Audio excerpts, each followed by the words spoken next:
Okay, so welcome back, and now we're going to talk about pericyclic reactions. This includes the Diels-Alder reaction. This is chapter 17 in version 1 and 2 of Klein, and it's chapter 16 in version 3. So basically there are three types of pericyclic reactions discussed in this chapter, and the first of those is the Cyclo Addition, and that includes the Diels-Alder reaction that we're actually going to discuss. Also, there are electrocyclic reactions. So notice in this reaction, this pi bond becomes a sigma bond. This pi bond moves over here, and this pi bond moves here, giving us a ring closure as a product. So we form one sigma bond, and the two pi bonds moved. The next is a sigmatropic rearrangement, where we have this pi bond becoming a sigma bond, this pi bond moves here, and this sigma bond becomes a pi bond. So basically the molecule looks as though it has flipped, but if you had constituents on it, you'd be able to tell that this was actually a rearrangement. Now in my class, we're not going to discuss the electrocyclic reactions or sigmatropic rearrangements. We're going to limit our discussion to the Diels-Alder reaction for pericyclic reactions. Okay, so the features of pericyclic reactions are that they're concerted, they proceed without a true intermediate, the mechanism involves a ring of electrons moving around in a closed loop, the transition state is basically cyclic, and the polarity of the solvent generally has no effect on the reaction rate. And that's because this reaction is controlled by molecular orbital overlap rather than an ionic type of reaction. Okay, so for the Diels-Alder reaction, what this is called a 4+2 Cyclo Addition, we have what's called a diene and a dienophile. So the diene is going to have two double bonds, obviously it's called a diene, and the dienophile is going to require an electron withdrawing group. Diels-Alder reactions don't work very well if the dienophile does not possess an electron withdrawing group. And so we're going to look at some more features of those reactions. Okay, so we'll do some practice problems in just a few minutes. You can see here that we have a concerted mechanism, and we'll work on that when we work on problems. Okay, so what does the mechanism look like? Let's go ahead and draw out the mechanism for this problem. So here we have butadiene. So let me go ahead and draw butadiene here. So I'm going to redraw this mechanism. And here we have a dienophile. So let's draw something a little bit more specific. So remember, we need an electron withdrawing group on the dienophile. So we could have, say, an aldehyde group on there. So what's going to happen is we're going to go from 4 carbons on the left and 2 carbons on the right to a 6-carbon ring bearing the electron withdrawing group as a substituent. So let's number our carbons so we can see how this reaction works. 1, 2, 3, 4 carbons in the diene, and 2 carbons in the dienophile. So when we draw our final 6-membered ring that we're forming, which is what we're forming here, here are our numbered carbons. 1, 2, 3, 4, 5, 6. So that's where the carbons are going. Okay, so this is carbon 5, and this is carbon 6. Okay, so the mechanism looks like this. This bond from carbon 1 is forming a bond to carbon 6 in the final ring. The carbon 4 is forming a bond to carbon 5 in the final ring. So we're actually building these sigma bonds during the reaction. Okay, so this pi bond is going to become a sigma bond here. This pi bond moves to the back and will be located here. This pi bond becomes a sigma bond. Okay, so this is our product over here, and the only thing we're missing is our aldehyde group. Okay, so we'll consider stereochemistry on these in just a few minutes. So when we consider free energy for the Diels-Alder reaction, this reaction has a negative delta H. So this reaction is actually ectothermic because the product is lower energy than the starting materials. So we're going from 3 pi bonds here in the starting material to 2 pi bonds and a sigma bond in the product. And sigma bonds are more stable than pi bonds, therefore we have a negative delta H. So how does that affect our delta G? Remember, delta G is equal to delta H minus T delta S. So we want both of these to be negative, the delta H term and the T delta S term, to give us a negative delta G. But what do you think about the delta S? Well, the delta H being negative is great, but delta S is also going to be negative because we're going from 2 species to 1 species. So we're losing entropy in this reaction. And therefore, our delta S is actually going to be negative, making this delta S term positive. So what does that do? It gives us a competition between delta H and delta S in order to keep delta G negative. So to keep delta G negative, we need for our temperature to be kept as low as possible. If the temperature is high, we're going to observe a retro Diels-Alder reaction. It'll force the reaction to go in reverse. If the temperature is kept low, then we can achieve the Diels-Alder reaction in high yield.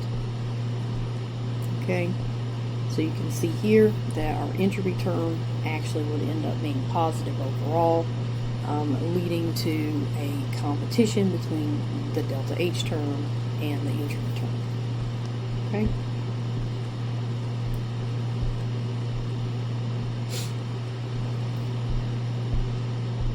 So what do our diene and dienophiles look like?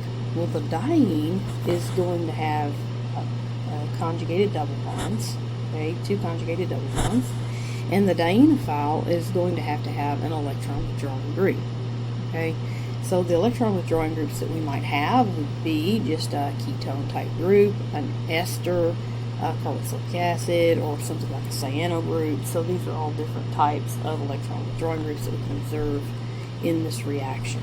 So if we draw resonance structures for these, you can see that would put a partial positive here and a partial negative here. And while this is not an ionic reaction, that can affect the regiochemical outcome of this reaction. So we're going to see that that's important a little bit later on for regiochemistry. So these are electron withdrawing because we can draw these resonance structures demonstrating a separation of charge where the negative charge is located, in this case up on the oxygens or on the nitrogen here. Okay, so Diels-Alder reactions are regiospecific and they're also stereospecific. So we're going to look at the stereospecificity first. Okay, so here we have a conjugated double bond for our diene, and we have a cis double bond for our dienophile. So if we have a cis double bond for the dienophile, that's going to lead to a cis product on the ring. So remember, rings can be cis and trans as well. And here we have a cis product for the ring. If we have a trans dienophile, that's going to give us a trans product on our ring. Okay, so if we looked at that as a Hallworth projection, we would have what? We'd have something like this, and we would see that for the trans product, our product will look like that, and for the cis product, they're going to be on the same side. If we draw a Hallworth projection, our substituents will be on the same side. Okay. So we can also have a triple bond acting as a dienophile where only one of those pi bonds is going to react in order to give us our 6-membered ring in the product. So in this case, our carbons could be numbered like this: 1, 2, 3, 4 from the diene, and 5 and 6 from the dienophile. So our mechanism would be this pi bond becomes a sigma bond, this pi bond moves to the back, and this pi bond becomes a sigma bond between carbons 4 and 5. So we've formed this sigma bond, and move this pi bond here. And one of the pi bonds from the triple bond is actually still located inside the ring that we just formed. So these are carbons 1, 2, 3, 4, 5, and 6. Okay, so notice we don't have to worry about stereochemistry here because this is a sp2 hybridized system, so it's planar. So let's try working some practice problems for Diels-Alder reactions and see what we can come up with. So this is problem set 17.4 from versions 1 and 2 of Climb. So for A,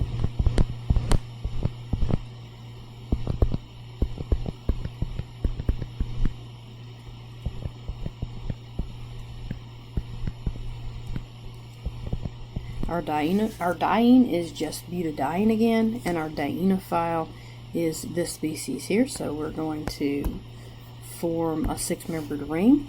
Let's number our carbons: 1, 2, 3, 4, 5, and 6.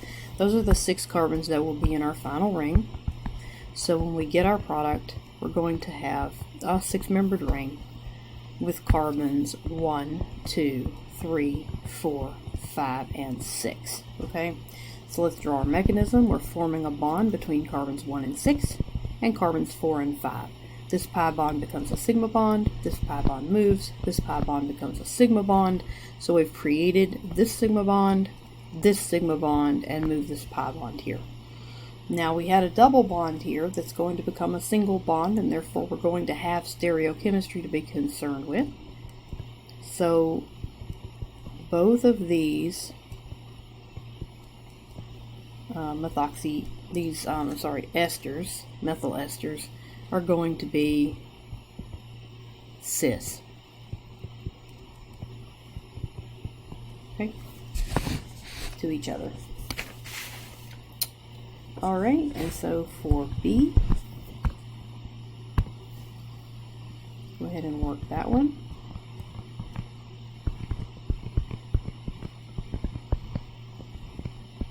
So we have carboxylic acid groups here, 4 electron withdrawing groups, and this is basically just the same, exactly the same type of problem. So our carbons are 1, 2, 3, 4, 5, and 6. We're going to form a sigma bond between 1 and 6, and a sigma bond between 4 and 5. Pi bond becomes a sigma bond moves, pi bond becomes a sigma bond. So for our product, we have carbons 1, 2, 3, 4, 5, and 6. We have a pi bond here, so we formed these two sigma bonds. Okay, that looks like stereochemistry, so let me get rid of that. There we go. And then we're going to have the carboxylic acid groups cis to each other. Okay. So let's do some that are a little bit different from that.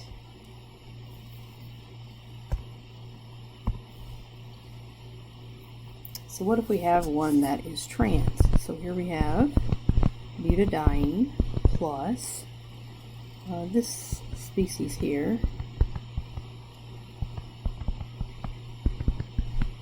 Okay, so that's not very easy to write. We can't really easily draw our mechanism. So let's go ahead and rewrite that.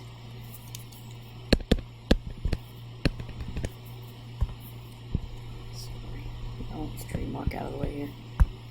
Okay, so let's rewrite that. So we have butadiene plus, let's put our double bond vertical so that we can better draw our mechanism. Okay, and then these are trans to each other, these groups. Okay, so what's the mechanism look like? We're going to number our carbons: 1, 2, 3, 4, 5, and 6. We're going to form a bond between 1 and 6 and 4 and 5. So the pi bond becomes a sigma bond, pi bond moves to the back, pi bond becomes a sigma bond. So our product is this species: 1, 2, 3, 4, 5, 6. We form a 6-membered ring, but in this case, our carbonyls are actually going to be trans to each other on that ring. And forgot our pi bond there. Okay, I'm going to work like one more of these guys. Let's do G. Okay.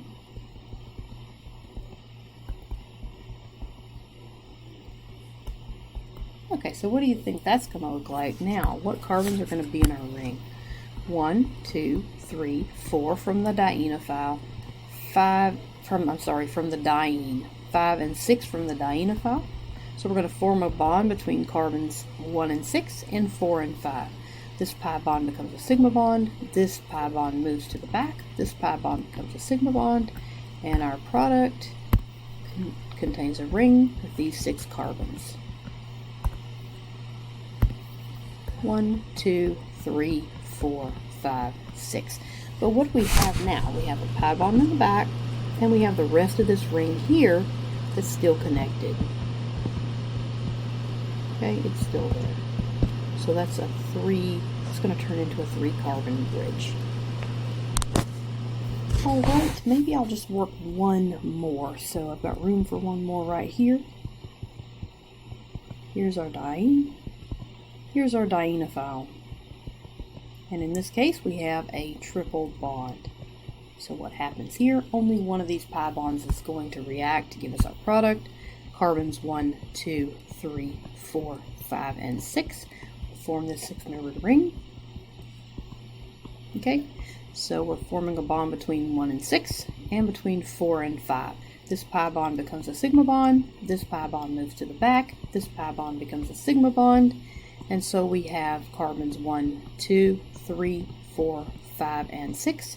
So our pi bond is here in the back, and we still have a pi bond here that didn't react, okay? And so that means that we have cyano groups connected to that pi bond. Since those are sp2 hybridized, we don't have to worry about stereochemistry. Okay, so it takes a little bit of practice, but if you work with it, you can get it, I think, and I don't think you'll really have any trouble. So in the next video, I'm going to discuss a little bit more about Diels-Alder, and I'm going to discuss endo and exo preference.